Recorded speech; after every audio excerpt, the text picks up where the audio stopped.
జగన్ కులాలను లేపుతాడు, చంద్రబాబు గారి సామాజిక వర్గం చేత తిట్టిస్తాడు, నన్నేమో నా సామాజిక వర్గం చేత తిట్టిస్తాడు, ప్రతి ఒక్కరిని వారి వారి కులాల చేత తిట్టిస్తాడు.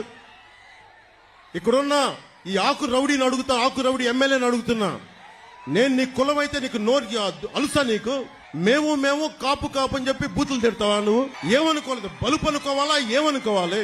వెళ్ళి నువ్వు ఊడిగం చేసుకో, అక్కడికి వెళ్ళి జగన్ దగ్గరికి వెళ్ళి ఊడిగం చేసుకో, కుక్క పిల్లలాగా కూర్చొని పాకు. మమ్మల్ని మాట్లాడకు, జాగ్రత్త. ఒళ్ళు దగ్గర పెట్టుకొని మాట్లాడు, ఎక్కువ మాట్లాడుకో. తమాషాలుగా ఉంది ఒక్కొక్కడికి, కడుపు మండదా మాకు. మర్యాదగా మాట్లాడతాం, మర్యాద ఇస్తాం, మర్యాద నిలబెట్టుకో. పిచ్చి పిచ్చి వాగుళ్ళు వాక్కండి ఒక్కొక్కళ్ళు. మా కసులు లేక కాదు, ప్రజాస్వామ్య విధానాన్ని గౌరవిస్తాం. దాన్ని దృష్టిలో పెట్టుకొని మాట్లాడండి. ఒళ్ళు నోరు ఇష్టం వచ్చినట్టుగా పడేయకండి.